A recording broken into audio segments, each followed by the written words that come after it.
नमस्कार दोस्तों, मैं हूं आपका दोस्त के बी। तो आज के इस वीडियो में हम रेलवे ग्रुप डी की परीक्षा के लिए साइंस, जीके और करंट अफेयर के मॉक टेस्ट को यहां पर हम लोग डिस्कस करेंगे। तो डेली आपको इसकी एक क्लास मिलती रहेगी और इस क्लास में हम लोग टोटल 100 प्रश्नों को यहां पर डिस्कस करेंगे। तो पूरा वीडियो बहुत ही ध्यान से देखिएगा। इस वीडियो की जो पीडीएफ फाइल है वह आपको टेलीग्राम चैनल केवी गुरुजी या kvguruji.in के ऊपर मिल जाएगी। वहां से आप इसके पीडीएफ को भी डाउनलोड कर सकते हैं। और वीडियो अगर आपको पसंद आता है तो इसे लाइक करने के साथ अपने सभी दोस्तों के साथ में शेयर जरूर करिएगा। तो चलिए अब इस वीडियो की हम शुरुआत करते हैं। तो पहला प्रश्न है कि कौन सा बल है जो कि हमें चौक से ब्लैक बोर्ड पर लिखने में मदद करता है। तो ध्यान रखिएगा, ये जो हमारा बल है इसे हम लोग आडेसिव फोर्स या फिर आसंजक बल के रूप में जानते हैं। देखिए, जब आपके सेम पदार्थों के बीच में कोई बल काम करता है तो उसे हम लोग सासंजक बल कहते हैं, और जब आपके डिफरेंट पदार्थों के बीच में कोई बल काम करता है तो इसे हम लोग आसंजक बल कहते हैं। तो इस प्रश्न के लिए बी ऑप्शन हो जाएगा यहां पर करेक्ट। अगला प्रश्न है कि निम्नलिखित में से किस मशीन का उपयोग बल की दिशा को बदलने में किया जाता है। तो ध्यान रखिएगा, ये जो मशीन है इसका नाम पुली होता है। ऑप्शन डी हो जाएगा यहां पर करेक्ट। अब ये कैसे डायरेक्शन चेंज करता है, जैसे आप लोग देख रहे होंगे कि बल जो है वो हम लोग इस डायरेक्शन में लगाते हैं, लेकिन पुली से होकर के जो बल है वो आपके अपोजिट डायरेक्शन में काम करता है। तो इस प्रश्न के लिए यहां पर डी ऑप्शन हो जाएगा करेक्ट। अगला प्रश्न है कि इनमें से कौन से पदार्थ का उत्सर्जन किडनी के द्वारा नहीं किया जाता है। तो किडनी से जो भी पदार्थ का उत्सर्जन होता है वो आपके मूत्र से बाहर चला जाता है, जैसे कि यूरिक अम्ल हो गया, अमोनिया है, यूरिया है। लेकिन अगर हम लोग कार्बन डाइऑक्साइड की बात करते हैं तो ये आपके सांस के माध्यम से बाहर आता है। तो इस प्रश्न के लिए ए ऑप्शन हो जाएगा यहाँ पर करेक्ट। अगला प्रश्न है कि महाराष्ट्र सरकार ने जेल पर्यटन पहल की शुरुआत कब किया था। तो ध्यान रखिएगा, ये एनटीपीसी में पूछा गया प्रश्न है। जेल पर्यटन की शुरुआत जनवरी 2021 में की गई थी। और आपको ये भी ध्यान रखना है कि ये जो जेल पर्यटन है इसकी शुरुआत महाराष्ट्र की सरकार ने किया है। अगला प्रश्न है कि निम्न में से किसे उस प्रक्रिया के रूप में परिभाषित किया जा सकता है जिसमें सरकार की एक या एक से अधिक कंपनियों को अधिकांश हिस्सेदारी बेचती है, जबकि सरकार के पास अभी भी इसका स्वामित्व होता है और अल्पसंख्यक हितधारक के रूप में बनी रहती है। तो ध्यान रखेंगे, जब भी सरकार के द्वारा किसी कंपनी में 51% से कम हिस्सेदारी को बेचा जाता है तो इसे हम लोग स्वामित्वमोचन, विनिवेश या फिर डिसइन्वेस्टमेंट के नाम से जानते हैं। तो सिंपल सा प्रश्न था, बी ऑप्शन हो जाएगा यहां पर करेक्ट। अगला प्रश्न है कि कैगा जनरेटिंग स्टेशन एक परमाणु ऊर्जा उत्पादन स्टेशन है जो कैगा डैश डैश में स्थित है। तो कैगा नाम का यह जो स्थान है वो आपको कर्नाटक में देखने को मिलेगा। बी ऑप्शन हो जाएगा यहाँ पर करेक्ट। अगला प्रश्न है कि भारतीय हॉकी टीम का वर्तमान कोच कौन है। तो भारतीय हॉकी टीम की अगर हम लोग बात करें, इसके वर्तमान कोच हैं ग्राहम रीड। क्या नाम है? ग्राहम रीड इनका नाम है। यहाँ पर बी ऑप्शन हो जाएगा आपका करेक्ट। अच्छा, एक चीज़ और ध्यान रखिएगा कि जो हमारी पुरुष हॉकी टीम है इसके जो कप्तान हैं इनका नाम मनप्रीत सिंह है। और आपको ये भी ध्यान रखना है कि पिछले साल टोक्यो ओलंपिक में जर्मनी को हरा करके हमने कांस्य पदक जीता था। अगला प्रश्न है कि जल और अन्य पदार्थों से रंगीन अशुद्धियों और बुरी गंधों को अधिशोषित करने के लिए कार्बन के निम्नलिखित में से किस अपरूप का उपयोग किया जाता है। तो इस अपरूप का नाम चारकोल है। इस प्रश्न के लिए बी ऑप्शन हो जाएगा यहाँ पर करेक्ट। अगला प्रश्न है कि यदि दो प्रतिरोधकों में समान विभवांतर मौजूद है तो इसका मतलब वो कैसे जोड़े गए हैं। अब इस प्रश्न के लिए बी ऑप्शन करेक्ट होगा। आइए थोड़ा सा समझते हैं कि कैसे समान विभवांतर मौजूद होगा। देखिए, जब भी हम रेजिस्टेंस को पैरेलल में जोड़ते हैं तो इसमें जो बहने वाला करंट है वो करंट आपका डिफरेंट होता है, लेकिन अगर हम लोग वोल्टेज डिफरेंस की बात करते हैं तो दोनों सिरों पर आपका जो वोल्टेज डिफरेंस है वो बिल्कुल सेम होगा। तो यहाँ पर आप कह सकते हैं कि जो विभवांतर है वो आपका समान होगा। तो बी ऑप्शन हो जाएगा करेक्ट। अगला प्रश्न है कि एक वस्तु को ऊपर की ओर फेंका जाता है या 100 मीटर की ऊंचाई तक जाती है और फिर फेंकने वाले के पास वापस आ जाती है, तो आप क्या कहेंगे? पहले स्टेटमेंट में कहा जा रहा है कि वस्तु का जो वास्तविक विस्थापन है वो 50 मीटर है, बिल्कुल गलत है। वस्तु के द्वारा तय की गई जो कुल दूरी है ये 0 है, ये भी बिल्कुल गलत है, क्योंकि 100 मीटर ऊपर गई 100 नीचे आई तो 200 मीटर इसने डिस्टेंस कवर की है। वस्तु का जो वास्तविक विस्थापन है ये 100 मीटर है, ये भी बिल्कुल गलत है।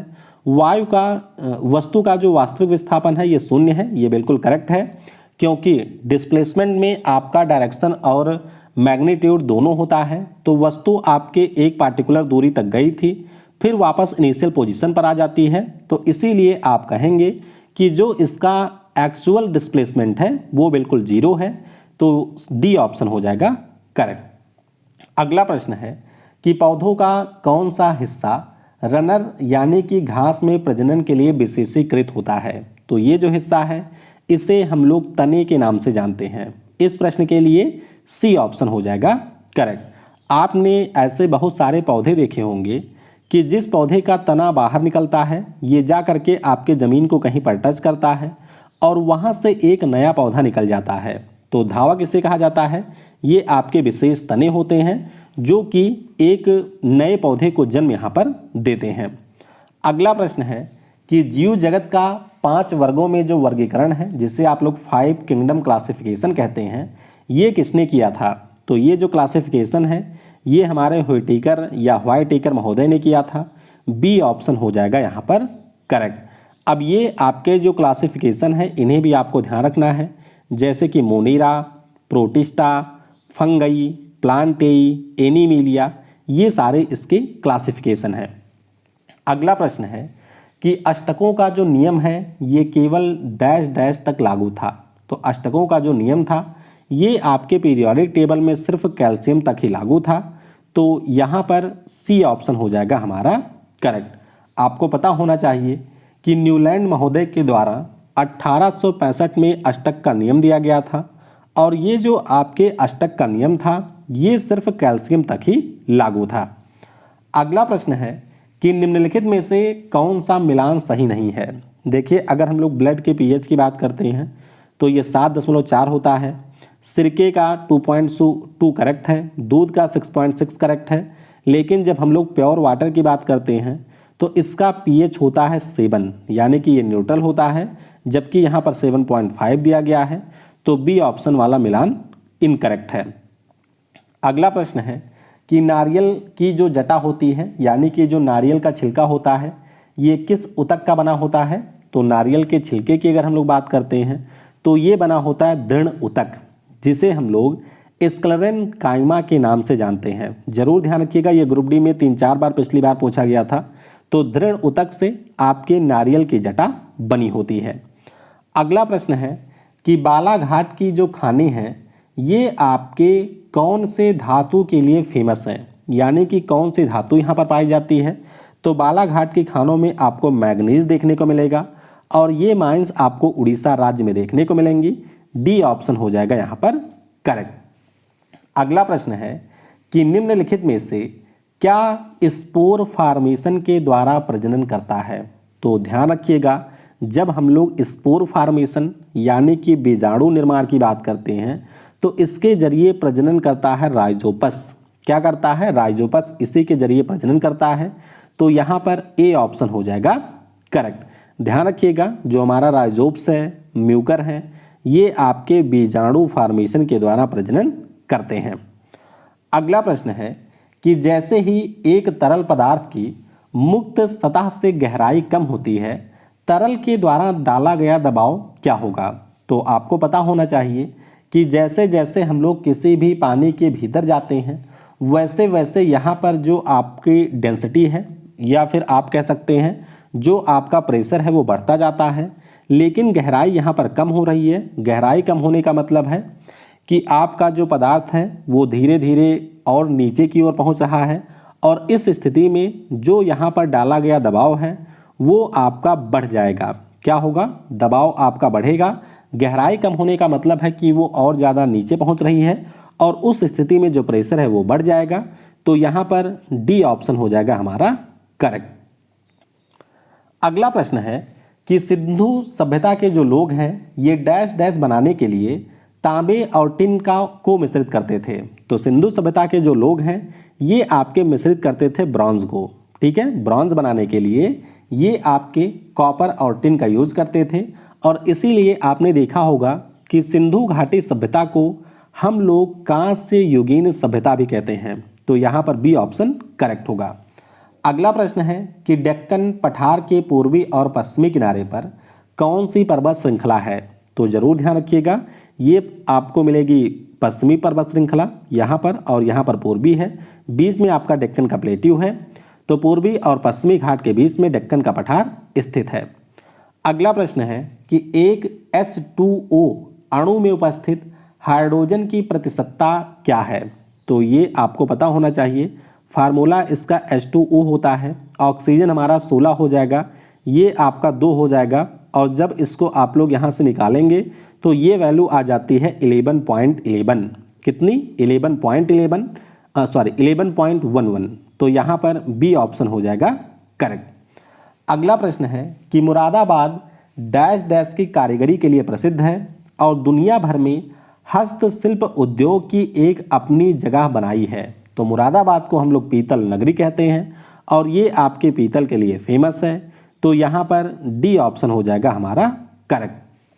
अगला प्रश्न है कि नरम और झरझरा सतहों का उपयोग करके शोर को अवशोषित करने के लिए इस्तेमाल की जाने वाली तकनीक क्या कहलाती है। तो आप लोग हॉल में मूवी वगैरह देखने के लिए ज़रूर गए होंगे और अगर आपने कभी भी उसकी दीवार को टच किया हो तो आपको वहाँ पर ठोस दीवार देखने को नहीं मिलती है। दरअसल ठोस दीवार होती है, उसके बाद में उस दीवार के ऊपर कुछ आपके नरम और झरझरा चीज़ें लगाई गई होती हैं जिससे वो आपके साउंड को एब्जॉर्ब कर सके और आपको हॉल के अंदर अच्छे से आवाज़ सुनाई दे। तो इसे कहा जाता है एकॉस्टिक प्रोटेक्शन।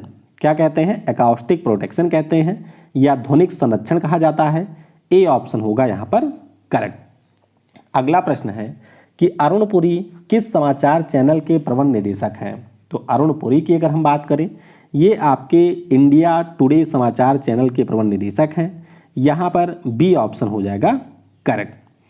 अगला प्रश्न है कि सांसद आदर्श ग्राम योजना की शुरुआत किसके जन्म दिवस पर किया गया था। तो सांसद आदर्श ग्राम योजना, इसकी शुरुआत हमारे जयप्रकाश नारायण जी के जन्म उत्सव पर किया गया था। यहाँ पर बी ऑप्शन हो जाएगा करेक्ट। आपको ध्यान रखना है कि पीएम नरेंद्र मोदी के द्वारा 11 अक्टूबर 2014 को इस योजना को लॉन्च किया गया था और इस योजना के अंतर्गत जो भी हमारे सांसद थे उनको एक गांव को लेना था कन्नी, यानी कि उन्हें लेना था गोद में। अगला प्रश्न है कि किस खिलाड़ी ने अपने शुरुआती 3 मैचों में शतक लगाया था। तो इन खिलाड़ी का नाम मोहम्मद अजहरुद्दीन है। भारतीय पुरुष टीम के ये पूर्व कप्तान भी रह चुके हैं और इन्होंने अपने शुरुआती 3 मैचों में शतक लगाए थे। तो इस प्रश्न के लिए ए ऑप्शन हो जाएगा करेक्ट। अगला प्रश्न है कि बच्चों की कौन सी कार्टून सीरीज ढोलकपुर के एक छोटे से गांव पर आधारित है। तो ये सारे आपके ग्रुप डी के प्रश्न हैं। ध्यान रखिएगा, इस सीरीज का नाम है छोटा भीम। क्या नाम है? छोटा भीम इस सीरीज का नाम है, जो कि ढोलकपुर के एक गांव पर आधारित है। बाकी मोटू पतलू के बारे में अभी आपको पता होना चाहिए कि मोटू पतलू नाम की जो सीरीज है ये आपके फुरफुरी नगर नाम के एक शहर के ऊपर आधारित है। अगला प्रश्न है कि निम्नलिखित में से कौन बल से संबंधित नहीं है। देखिए, बल का सिंपल सा मतलब होता है आपका द्रव्यमान और एक एक्सेलरेशन। तो किलोग्राम मीटर पर सेकंड स्क्वायर ये बल की यूनिट है, डाइन भी बल की यूनिट है, न्यूटन भी बल की यूनिट है, लेकिन किलोग्राम मीटर पर सेकंड की बात करते हैं तो ये बात करता है द्रव्यमान और वेलोसिटी की, और ये होता है आपका संवेग। तो ध्यान रखिएगा, किलोग्राम मीटर पर सेकंड ये आपके बल से संबंधित नहीं है। तो बी ऑप्शन होगा यहाँ करेक्ट। अगला प्रश्न है कि अनुच्छेद 239 किससे संबंधित है। तो ध्यान रखिएगा, हमारे देश के राष्ट्रपति के द्वारा जो आपके यूनियन टेरिटरी में प्रशासन किया जाता है अपने लेफ्टिनेंट गवर्नर या फिर एडमिनिस्ट्रेटर के द्वारा, उसी का जो प्रावधान है वो आपको आर्टिकल 239 में मिलेगा। तो इस प्रश्न के लिए डी ऑप्शन हो जाएगा करेक्ट। अगला प्रश्न है कि पौधे के एक हिस्से का गुरुत्वाकर्षण से प्रेरित दिशा में बढ़ने को क्या कहा जाता है? तो ये जो आपका तरीका है इसे हम लोग ग्रेविटोप्रिज्म के नाम से जानते हैं। किस नाम से? ग्रेविटोप्रिज्म के नाम से जानते हैं। तो ए ऑप्शन हो जाएगा यहाँ पर करेक्ट। अगला प्रश्न है कि भारत एशिया के डैश डैश हिस्से में स्थित है। तो आपको पता होना चाहिए कि हमारा देश जो भारत है वो एशिया के दक्षिणी हिस्से में है। यहाँ पर ए ऑप्शन हो जाएगा करेक्ट। अगला प्रश्न है कि शब्द वेद का अर्थ क्या है? वेद आपको पता होगा 4 प्रकार के होते हैं और वेद का मतलब होता है नॉलेज। क्या होता है? वेद का मतलब होता है ज्ञान यानी कि नॉलेज। यहाँ पर सी ऑप्शन हो जाएगा करेक्ट। अगला प्रश्न है कि केरल स्थित सबरीमाला का जो मंदिर है ये किस भगवान को समर्पित है? तो केरल में जो आपके सबरीमाला का मंदिर है ये हमारे लॉर्ड अयप्पन को समर्पित है। किसे? लॉर्ड अयप्पन को। तो बी ऑप्शन हो जाएगा यहाँ पर करेक्ट।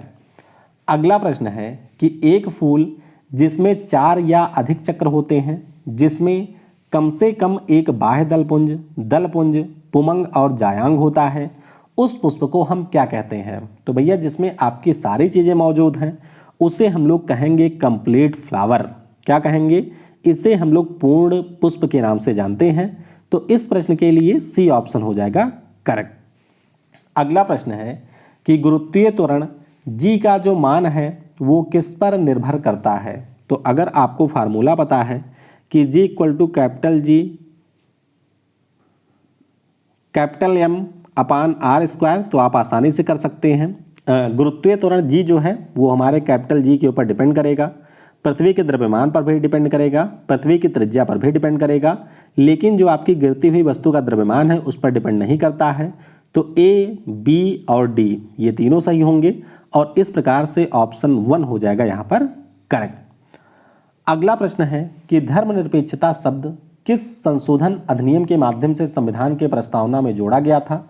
तो सिंपल सा प्रश्न है, ये आपके 42वें संविधान संशोधन 1976 के जरिए जोड़ा गया था। सी ऑप्शन हो जाएगा यहाँ पर करेक्ट। अगला प्रश्न है कि डैश डैश तारीख ए फिरोज शाही में फिरोज शाह तुगलक के शासनकाल के पहले 6 वर्षों के इतिहास की जानकारी दी गई है। तो ध्यान रखिएगा, तारीख ए फिरोज शाही नाम की जो पुस्तक है इसे लिखा है जियाउद्दीन बर्नी ने। किसने? जियाउद्दीन बर्नी के द्वारा लिखी गई ये पुस्तक है। तो यहाँ पर ए ऑप्शन हो जाएगा हमारा करेक्ट। अगला प्रश्न है कि राष्ट्रीय फुटबॉल संग्रहालय किस देश में है? तो ये जो नेशनल फुटबॉल म्यूजियम है वर्तमान में ये आपको इंग्लैंड में देखने को मिलेगा। यहाँ पर ए ऑप्शन हो जाएगा करेक्ट। ये आप लोग देख सकते हैं कि ये जो नेशनल फुटबॉल म्यूजियम है ये इंग्लैंड में आपको देखने को मिलेगा। अगला प्रश्न है कि चौधरी चरण सिंह जयंती या फिर चौधरी चरण सिंह की सालगिरह जयंती डैश डैश को है और उसे किसान दिवस के रूप में मनाया जाता है। तो आपको पता होना चाहिए चौधरी चरण सिंह हमारे भारत के पूर्व प्रधानमंत्री हैं और इनका जो जन्मदिन है वो 23 दिसंबर को होता है, जिससे हम लोग किसान दिवस के रूप में मनाते हैं। यहाँ पर बी ऑप्शन हो जाएगा करेक्ट। अगला प्रश्न है कि यदि कोई चिकित्सक 1 मिनट में 80 धड़कनें गिनता है तो धड़कनों की आवृत्ति क्या होगी? तो अगर आपको पता हो 1 मिनट में आपके होते हैं 60 सेकंड और अगर हम लोग 80 को डिवाइड कर देते हैं 60 से तो यहाँ पर वैल्यू आती है 1.33 हर्ट्ज, यानी कि जो धड़कनों की आवृत्ति है वो आपकी 1.33 हर्ट्ज होगी। यहाँ पर सी ऑप्शन करेक्ट होगा। अगला प्रश्न है कि जो भिलाई इस्पात संयंत्र है यानी कि भिलाई स्टील प्लांट है ये कौन से राज्य में है? तो ये आपको छत्तीसगढ़ राज्य में देखने को मिलेगा। अगला प्रश्न है कि परमाणु त्रिज्या एक समूह में डैश डैश और एक आवर्त में डैश डैश। तो अगर हम लोग इस प्रकार से पीरियोडिक टेबल मान लेते हैं तो आपकी जो परमाणु त्रिज्या है अगर हम लोग इस प्रकार से ग्रुप में नीचे की ओर आते हैं तो परमाणु त्रिज्या आपकी बढ़ती है और अगर हम लोग आवर्त में इस प्रकार से आगे बढ़ते हैं तो जो परमाणु त्रिज्या है वो घटती है। हालांकि कुछ एक्सेप्शन भी आपके होते हैं लेकिन सामान्य तौर पर ये आपकी नीचे आने पर बढ़ेगी और बाएं से दाएं तरफ जाने पर ये घटेगी। तो यहाँ पर बी ऑप्शन हो जाएगा करेक्ट। अगला प्रश्न है कि निम्नलिखित में से किस विकल्प में कार्बन के रवाहीन यानी कि अक्रिस्टलीय अपरूप है। तो अक्रिस्टलीय का मतलब क्या हो गया, यहाँ पर आपके एमॉर्फस एलोट्रॉप होते हैं। तो जैसे कि इसमें आपका ठोस कार्बन है तो ये बिल्कुल नहीं हो जाएगा, इसमें आपका तरल है तो ये भी बिल्कुल नहीं होगा, नीचे आएंगे तो इसमें गैस है ये भी नहीं होगा। जो आपका कोक है, कोयला है, काजल है, गन्ने का कोयला है, ये सारे हमारे कार्बन के अक्रिस्टलीय अपरूप हैं यानी कि एमॉर्फस एलोट्रॉप हैं। तो सी ऑप्शन हो जाएगा करेक्ट। ये देख सकते हैं कार्बन के आपके दो प्रकार के एलोट्रॉप होते हैं, एक क्रिस्टलाइन है, क्रिस्टलाइन में आपको डायमंड और ग्रेफाइट मिलेगा। बाकी एमॉर्फस पे की बात करते हैं तो इसमें कोल है, चारकोल है, लैम्प ब्लैक है, ये सारे होते हैं एमॉर्फस। अगला प्रश्न है कि समुद्री पुल पर भारत का जो पहला रनवे है ये किस राज्य या केंद्र शासित प्रदेश में स्थापित किया जाएगा। तो ये आपका स्थापित होगा लक्षद्वीप में। इस प्रश्न के लिए बी ऑप्शन हो जाएगा करेक्ट। अगला प्रश्न है कि जो हमारा कैम्बियम है, कैम्बियम आपको कहाँ पर देखने को मिलेगा पौधों में। तो ध्यान रखिएगा जब हम लोग कैम्बियम की बात करते हैं तो ये आपके पौधों में पार्श्व विभोजोतक में देखने को मिलेगा, यानी कि जो हमारा लेटरल मेरिस्टेम होता है उसमें आपको कैम्बियम देखने को मिलेगा। तो यहाँ पर ए हो जाएगा करेक्ट। अच्छा, कैम्बियम क्या काम करता है। तो मुख्य रूप से जो आपके अनडिफरेंशिएटेड सेल हैं पौधों की ग्रोथ में, उनको ये मतलब कि पौधों की ग्रोथ के लिए ये आपके अनडिफरेंशिएटेड यानी कि अविभाजित कोशिकाओं को प्रदान करता है। और मुख्य रूप से जो आपका जाइलम और फ्लोएम होता है उसके बीच में ये देखने को मिलेगा। तो इस प्रश्न के लिए ए ऑप्शन हो जाएगा करेक्ट। अगला प्रश्न है कि किसी समूह में नीचे जाने पर निम्न में से क्या नहीं बढ़ता है। तो फिर एक बार आइए अपनी पीरियोडिक टेबल पर। देखिए पीरियोडिक टेबल में जब हम लोग ऊपर से नीचे की ओर जाते हैं तो जो धात्विक गुण है ये बढ़ता है, परमाणु त्रिज्या भी आपकी बढ़ेगी, जो आपकी कनेक्टिविटी कवर है ये भी बढ़ेगी, लेकिन जो संयोजकता है ये आपके फिक्स होती है क्योंकि आखिरी कोष में जो नंबर ऑफ इलेक्ट्रॉन है वो फिक्स होते हैं, इसीलिए आपके संयोजकता पर कोई भी इफेक्ट नहीं होगा। तो यहाँ पर सी ऑप्शन हो जाएगा करेक्ट। अगला प्रश्न है कि यदि अवतल दर्पण और यफ के बीच कोई वस्तु रखी गई है तो जो यहाँ पर इमेज बनेगी वो किस प्रकार की होगी। तो इसके ऊपर मैं कल ही क्लास करवा चुका हूँ, अगर आपने नहीं देखा है तो आई बटन पर आपको लिंक मिलेगी, वहाँ से ज़रूर देख लीजिएगा। तो ये जो आपका प्रतिबिंब है ये होगा आभासी यानी कि ये वर्चुअल होगा, यहाँ पर बी ऑप्शन होगा करेक्ट। ये आप लोग देख सकते हैं जैसे ये हमारा अवतल लेंस है, सॉरी क्या था, अवतल दर्पण है यहाँ पर, और अवतल दर्पण में हमारी जो वस्तु है इसको हमने रखा है एफ और लेंस के बीच में। तो जो आपकी इमेज है वो इस साइड में बन रही है जो कि पूरी तरीके से हो जाएगी वर्चुअल। अगला प्रश्न है कि लेड नाइट्रेट का जब तापीय अपघटन होता है तो इसके परिणाम स्वरूप निर्मित उत्पाद क्या है। तो लेड नाइट्रेट का जब तापीय अपघटन होगा तो इससे बनती है लेड ऑक्साइड, ऑक्सीजन और नाइट्रोजन डाइऑक्साइड। थोड़ा सा ये टफ प्रश्न है, ऑप्शन ए हो जाएगा करेक्ट। यहाँ पर आप लोग देख सकते हैं लेड नाइट्रेट है हमारे पास में, जिसके दो अणुओं को हम लोग गर्म करते हैं तो एक तो हमारा लेड ऑक्साइड बनता है, नाइट्रोजन डाइऑक्साइड के 4 मॉलिक्यूल, और फिर आपका ऑक्सीजन गैस यहाँ पर निकलती है। अगला प्रश्न है कि केरल में डैश डैश के जो तट हैं नारियल के पेड़ों के साथ रेखांकित खूबसूरत बैकवाटर हैं। तो ये कहाँ पर है, ये आपका हो जाएगा मालाबार तट। कौन सा मालाबार तट, बी ऑप्शन हो जाएगा यहाँ पर करेक्ट। अगला प्रश्न है कि भारत में डीएनए फिंगरप्रिंटिंग के पिता के रूप में किसे जाना जाता है। तो डीएनए फिंगरप्रिंटिंग के पिता की बात करें, नाम इनका है लालजी सिंह, लालजी सिंह नाम है, तो डी ऑप्शन हो जाएगा करेक्ट। अगला प्रश्न है कि 3 अगस्त 2021 को डैश डैश बील मास्टर ओपन में भारत के 69वें शतरंज ग्रैंड मास्टर बने थे। तो इनका नाम है यहाँ पर हर्षित राजा। क्या नाम है, हर्षित राजा यानी कि जॉयफुल किंग। ये हमारे 69वें शतरंज ग्रैंड मास्टर बने थे, तो सी ऑप्शन होगा करेक्ट। फिलहाल के लिए जो 70वें ग्रैंड मास्टर हैं इनका नाम राजा ऋत्विक है, 71वें संकल्प गुप्ता हैं, 72वें मित्रभा गुहा हैं और 73वें ग्रैंड मास्टर का नाम है भरत सुब्रमण्यम। अगला प्रश्न आपके सामने है, देखिए ये भी हमारे ग्रुप डी का ही प्रश्न है, तो कुछ खतरनाक टाइप के प्रश्न भी आपको मिलेंगे ग्रुप डी में। पहले स्टेटमेंट में कहा जा रहा है कि पेट में हाइड्रोक्लोरिक अम्ल उत्पन्न होता है, बिल्कुल सही है। अजीर्ण के दौरान पेट अत्यधिक मात्रा में अम्ल उत्पादित करता है और इसके कारण दर्द और जलन होता है, यानी कि बात हो रही है इनडाइजेशन की, तो ये भी स्टेटमेंट बिल्कुल करेक्ट है। इस दर्द से मुक्ति पाने के लिए लोग क्षारों का उपयोग करते हैं जिसे प्रति अम्ल कहा जाता है, बिल्कुल सही है। अगर आपके शरीर में अम्ल ज़्यादा बन रही है तो हम क्षार का ही यूज करेंगे उसे न्यूट्रलाइज करने के लिए, सिंपल सा कॉन्सेप्ट है, ये भी सही है। और प्रति अम्ल के रूप में प्रायः मैग्नीशिया का दूध या फिर एक हल्के क्षार का प्रयोग किया जाता है, तो ये स्टेटमेंट भी सही है। तो एक प्रकार से आप कह सकते हैं ये एक पूरा पैराग्राफ है जो कि सारे स्टेटमेंट करेक्ट हैं, तो यहाँ पर सेकेंड वाला ऑप्शन हो जाएगा हमारा करेक्ट। अगला प्रश्न है कि टंगस्टन का उपयोग विद्युत बल्ब में क्यों किया जाता है? तो टंगस्टन का उपयोग हम लोग इसलिए करते हैं क्योंकि इसका जो गलनांक है वो उच्च होता है, हाई मेल्टिंग पॉइंट होता है यहाँ पर, तो बी ऑप्शन हो जाएगा आपका करेक्ट। अगला प्रश्न है कि मेर डेका कप जो है ये हमारे कौन से खेल से संबंधित है? तो मेर डेका कप की बात करें ये हमारे फुटबॉल खेल से संबंधित है, तो यहाँ पर ऑप्शन हमारा ए हो जाएगा करेक्ट।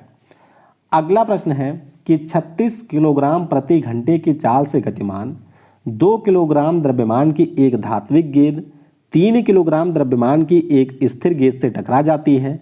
यदि टकराने के बाद दोनों गेंदें साथ में आगे बढ़ती हैं तो टकराने के बाद गतिज ऊर्जा में हानि कितनी होगी? सिंपल सा प्रश्न है, वैसे ऑप्शन यहाँ पर सी करेक्ट होगा। मैं आपको बता देता हूँ इस प्रश्न को आप लोग कैसे सॉल्व करेंगे। आपने कंजर्वेशन ऑफ मोमेंटम का फार्मूला पढ़ा होगा, जिसमें आपने पढ़ा होगा कि m1 into v1 plus m2 into v2, तो ये आपकी इनिशियल स्टेज है। टकराने के बाद में दोनों साथ में चल रही हैं, यानी कि m1 plus m2 equal to हो जाएगा v। सारी वैल्यू आपको दी गई है, आप लोग पहले v को फाइंड कर लेंगे। उसके बाद में काइनेटिक एनर्जी का फार्मूला होता है हाफ mv², तो यहाँ से आप लोग इनिशियल एनर्जी निकालेंगे, फिर आप लोग फाइनल निकालेंगे और उसके बाद में आपको पता चल जाएगा लॉस ऑफ एनर्जी, माइनस कर देंगे इनिशियल से फाइनल को, तो 60 जूल हो जाएगा यहाँ पर करेक्ट। अगला प्रश्न है कि प्रार्थना समाज की स्थापना 1867 में किसने किया था? तो प्रार्थना समाज की जो स्थापना है ये आत्माराम पांडुरंग महोदय ने किया था। इस प्रश्न के लिए बी ऑप्शन हो जाएगा करेक्ट। अगला प्रश्न है कि 2023 रग्बी विश्व कप की मेज़बानी कौन सा देश करेगा? तो 2023 में जो रग्बी विश्व कप है इसकी मेज़बानी करेगा फ्रांस।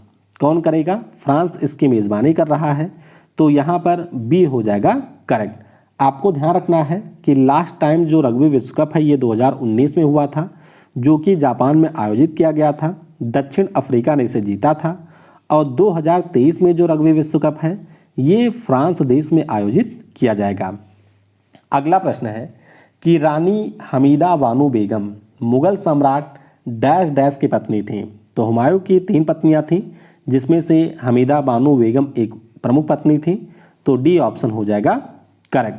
हुमायूं की बात करें तो माँ चूचक बेगम, बेगा बेगम, हमीदा बानो बेगम, ये सारी आपके हुमायूं की पत्नियां थीं। अगला प्रश्न है कि डैश डैश की जो कोशिकाएं हैं ये कोनों पर अनियमित रूप से मोटी होती हैं। तो आपके जो प्लांट टिश्यू हैं यहाँ से भी बहुत प्रश्न आते हैं। 1-2 दिन में मैं आपको सारे प्रश्न इसके करवा दूंगा जो पूछे गए थे। फिलहाल के लिए आपको ध्यान रखना है कि जो हमारा स्थूल कोण ऊतक है, जिसे हम लोग कॉलन काइमा के नाम से जानते हैं, इसकी जो कोशिकाएं होती हैं वो कोनों पर इरेगुलरली आपकी मोटी होती हैं, तो ए ऑप्शन होगा करेक्ट। अगला प्रश्न है कि पौधे भविष्य के लिए खाद्य को बीज के डैश डैश में संग्रहित करते हैं। तो ये जो आपके बीज हैं, बीज के कोटिलिडोन में इनको संग्रहित किया जाता है पौधों के द्वारा, तो इस प्रश्न के लिए सी ऑप्शन हो जाएगा यहाँ पर करेक्ट। अगला प्रश्न है कि भारत के सर्वप्रथम औद्योगिक नीति संकल्प की जो घोषणा है ये वर्ष डैश डैश में की गई थी। तो ध्यान रखिएगा इसकी जो घोषणा है ये 1948 में हुई थी, ऑप्शन ए हो जाएगा यहाँ पर करेक्ट।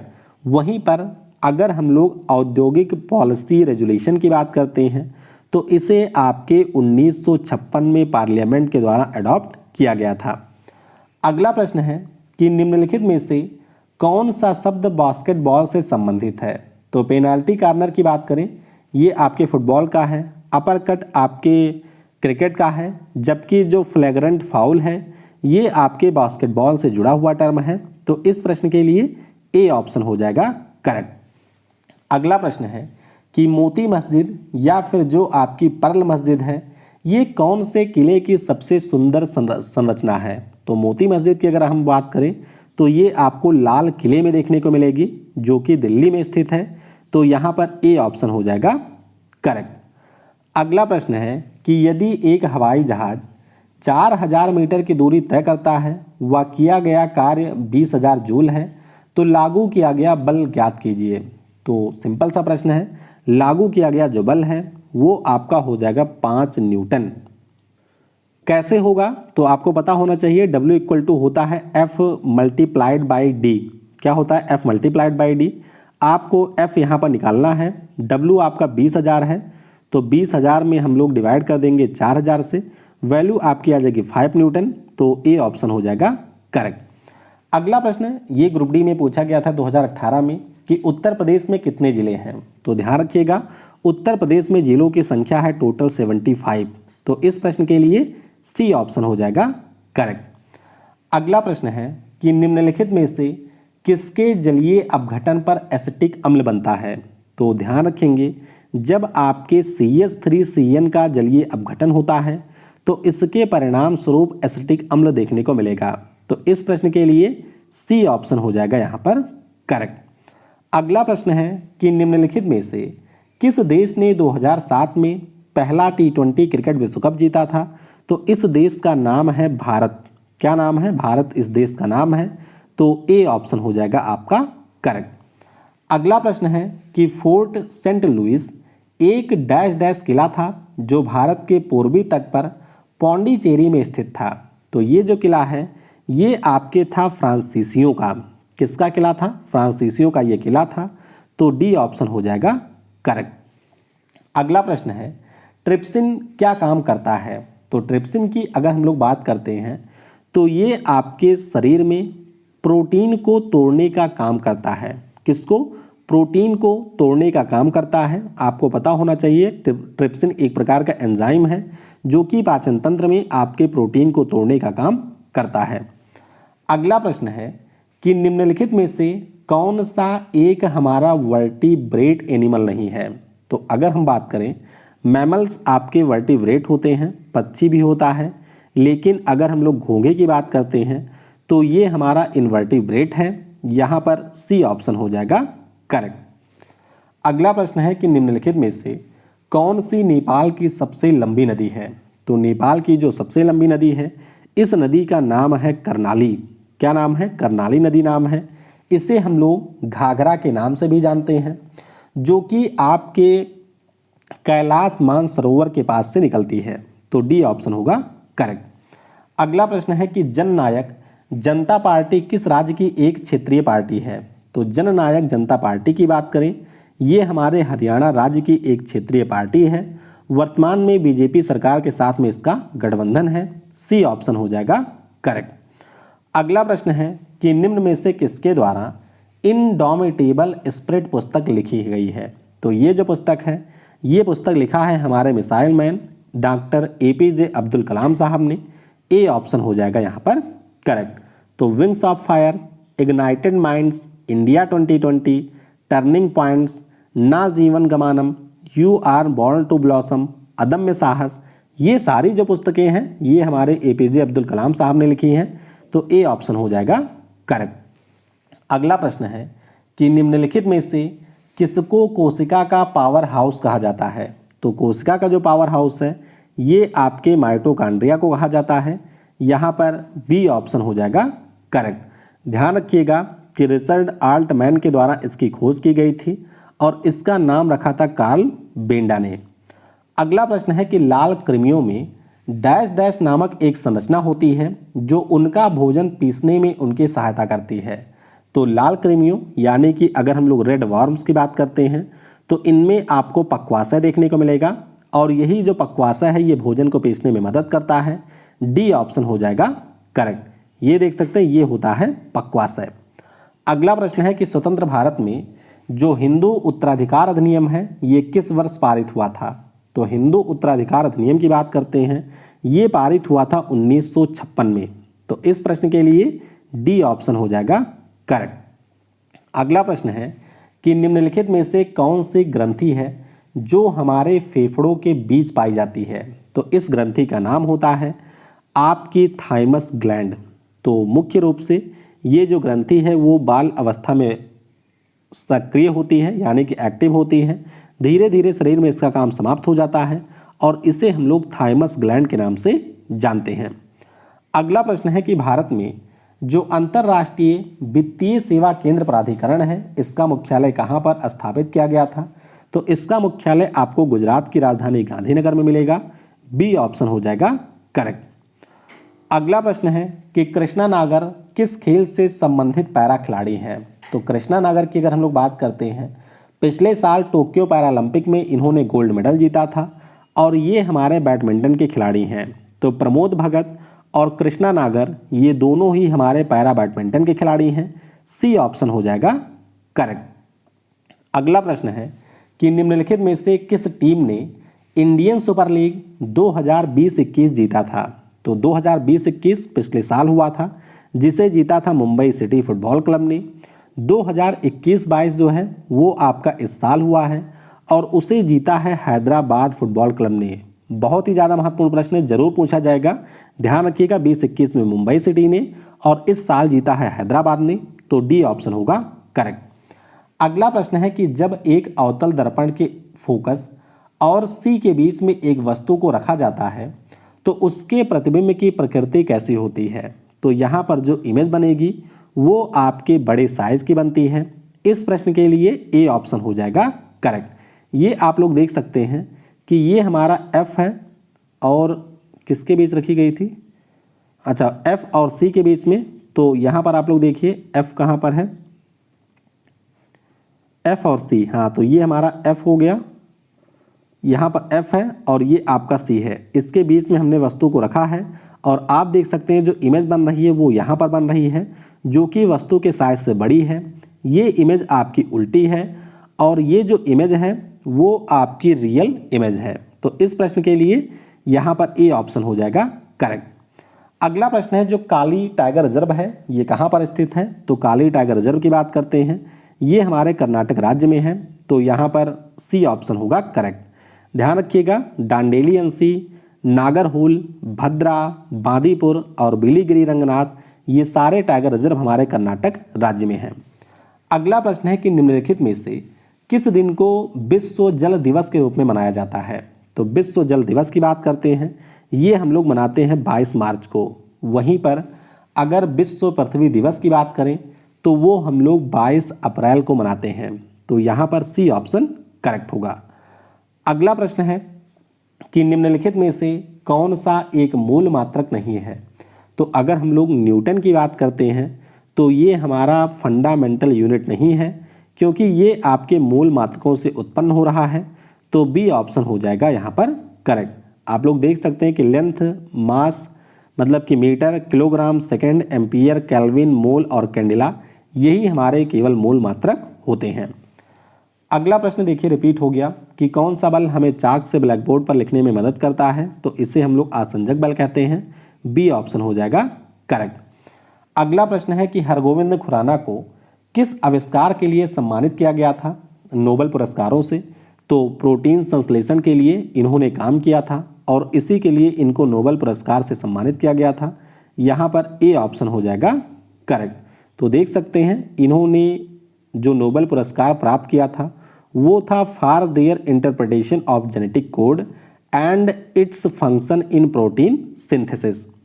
अगला प्रश्न है कि चिकित्सा विज्ञान के जनक कौन है। तो चिकित्सा विज्ञान की अगर हम लोग बात करते हैं, इसके जनक का नाम है हिप्पोक्रेट्स। क्या नाम है? हिप्पोक्रेट्स इनका नाम है। तो ए ऑप्शन हो जाएगा करेक्ट। अगला प्रश्न है कि इलेक्ट्रॉन की खोज किसके द्वारा की गई है। अब कई लोग यहाँ पर बताएंगे कि इलेक्ट्रॉन की जो खोज है वो आपके गोल्डस्टीन ने की है। तो ध्यान रखिएगा, ग्रुप डी में ये पूछा गया प्रश्न है और वहाँ पर जो सही उत्तर था वो आपका जे थॉमसन था। तो हमेशा ध्यान रखिएगा, इलेक्ट्रॉन की जो खोज है वो जे थॉमसन ने की है। बी ऑप्शन हो जाएगा करेक्ट। अगला प्रश्न है कि निम्नलिखित में से कौन सा प्रोटीन मांसपेशी ऊतक को सिकुड़ने व शिथिल होने में सहायक होता है, जिसके कारण हरकतें और शारीरिक गतिविधि होती है। तो इसे हम लोग कॉन्ट्रैक्टाइल प्रोटीन कहते हैं। यहाँ पर हमारा डी ऑप्शन हो जाएगा करेक्ट। अगला प्रश्न है कि दिसंबर 2021 तक भारत की महिला और बाल कल्याण मंत्री कौन है। तो इनका नाम है स्मृति जुबिन ईरानी। क्या नाम है? स्मृति जुबिन ईरानी इनका नाम है। उत्तर प्रदेश के अमेठी से ये सांसद हैं। तो डी ऑप्शन हो जाएगा यहाँ पर करेक्ट। अगला प्रश्न है कि वर्ष 2021 तक भारत सरकार के द्वारा निम्नलिखित में से किस भाषा को शास्त्रीय भाषा का दर्जा प्रदान नहीं किया गया था। तो अगर हम लोग बात करते हैं प्राकृत लैंग्वेज की, तो इसे आपके क्लासिकल लैंग्वेज का दर्जा नहीं मिला है। डी ऑप्शन हो जाएगा यहाँ पर करेक्ट। हमारे देश में टोटल 6 भाषाएं हैं जिनको क्लासिकल लैंग्वेज का दर्जा मिला है, जिसमें से आपकी तमिल है, तेलुगु है, संस्कृत है, कन्नड़ है, मलयालम है और आपकी है उड़िया भाषा। अगला प्रश्न है कि निम्नलिखित में से कौन सी कार्रवाई अनैच्छिक कार्रवाई नहीं है, यानी कि कौन सी कार्रवाई ऐसी है जो कि आपकी इच्छा से होती है। तो स्लाइवरी डिस्चार्ज ये आपकी इच्छा से नहीं होती है, श्वसन के ऊपर भी आपका नियंत्रण नहीं है, पाचन के ऊपर भी नियंत्रण नहीं है, लेकिन साइकिल चलाना ये आपके नियंत्रण में है। तो ये हमारी अनैच्छिक कार्रवाई नहीं है। सी ऑप्शन हो जाएगा करेक्ट। अगला प्रश्न है कि भूमि से 8 मीटर की ऊंचाई पर 20 किलोग्राम द्रव्यमान के पिंड में निहित ऊर्जा कितनी होगी। तो ये हमारा बहुत ही सिंपल सा प्रश्न है। सिंपल सा फार्मूला होता है mgh। जी आप लोग 10 ही मानते हैं, तो 20 को आप लोग मल्टीप्लाई कर देंगे 10 से और इसको मल्टीप्लाई कर देंगे 8 से। टोटल जो हमारी वैल्यू है ये आ जाएगी 16,000 जूल, सॉरी 1600 जूल। तो यहाँ पर ए ऑप्शन हो जाएगा करेक्ट। अगला प्रश्न है कि कठोर जल को सामान्य बनाने के लिए निम्नलिखित में से किस सोडियम यौगिक का उपयोग किया जाता है। तो इस सोडियम यौगिक का नाम है सोडियम कार्बोनेट। क्या नाम है? सोडियम कार्बोनेट इसका नाम है। तो यहाँ पर डी ऑप्शन हो जाएगा करेक्ट। आपको ये पता होना चाहिए कि जो हमारा जल है इसमें 2 प्रकार की कठोरता पाई जाती है। अस्थायी कठोरता की बात करें तो मैग्नीशियम और कैल्शियम कार्बोनेट की उपस्थिति के कारण ये होता है। अगर हम लोग अस्थायी कठोरता की बात करते हैं तो ये आपके क्लोराइड और सल्फाइड की मौजूदगी में होता है। अगला प्रश्न है कि फिल्म आनंदी गोपाल ने राष्ट्रीय फिल्म पुरस्कार 2021 में सर्वश्रेष्ठ डैश डैश का पुरस्कार जीता था। तो ये आपके किस कैटेगरी में विजेता रही थी। तो सामाजिक मुद्दों के ऊपर ये फिल्म थी जिसके लिए इसको पुरस्कार दिया गया था। तो ए ऑप्शन हो जाएगा करेक्ट। अगला प्रश्न है कि निम्नलिखित में से किस खेल में क्रॉल, ब्रेस्ट स्ट्रोक और बटरफ्लाई शब्दों का प्रयोग किया जाता है। तो नाम से ही आप लोग समझ सकते हैं कि ये सारे जो टर्म हैं वो तैराकी के हैं। डी ऑप्शन हो जाएगा करेक्ट। अगला प्रश्न है कि किस भारतीय शहर को महलों का शहर या सिटी ऑफ पैलेस कहा जाता है। देखिए वैसे तो हमारे देश में जो कोलकाता शहर है उसे हम लोग सिटी ऑफ पैलेस कहते हैं, लेकिन यहाँ पर ऑप्शन में कोलकाता नहीं दिया गया है। तो आप ये जरूर ध्यान रखिएगा कि जो कर्नाटक में मैसूरू शहर है इसे भी हम लोग महलों का शहर कहते हैं। तो इस प्रश्न के लिए ए ऑप्शन हो जाएगा करेक्ट। अगला प्रश्न है कि जीवाश्म ईंधन जलने पर मुक्त होने वाले कार्बन, नाइट्रोजन और सल्फर के ऑक्साइड किस प्रकार के ऑक्साइड हैं। तो ये सारे हमारे एसिडिक ऑक्साइड होते हैं। यहाँ पर ए ऑप्शन हो जाएगा करेक्ट। अगला प्रश्न है कि किसी पदार्थ के घनत्व को डैश डैश के रूप में परिभाषित किया जाता है। तो किसी पदार्थ का जो घनत्व है ये आपका द्रव्यमान प्रति इकाई आयतन होता है।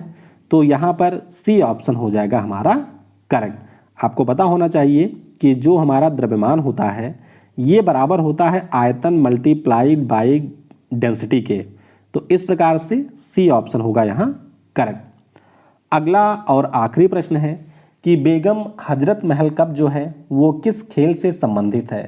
तो बेगम हजरत महल कप की अगर हम लोग बात करते हैं ये हमारे फुटबॉल खेल से संबंधित है। किससे? फुटबॉल खेल से ये संबंधित है। तो ए ऑप्शन हो जाएगा करेक्ट। बाकी संजय गोल्ड कप की बात करें, संतोष ट्रॉफी की बात करें, कलिंग कप हो गया, स्टाफर्ड कप है, सुब्रतो कप है, टाड मेमोरियल ट्रॉफी है, कोनका कैफ कप है, रोवर्स कप है, ये सारे हमारे फुटबॉल के टूर्नामेंट हैं। तो इस प्रकार से पहले सेट में हम लोगों ने आपके जितने भी PYQ थे, इसके अलावा जो मोस्ट एक्सपेक्टेड प्रश्न थे उन सभी को डिस्कस कर लिया है और उम्मीद करते हैं कि ये वीडियो आपको पसंद आई होगी। तो अगर आपने यहाँ तक वीडियो को देखा है तो नीचे कमेंट में लिखिएगा yes I can do it. Thanks for watching. जय हिंद, जय भारत।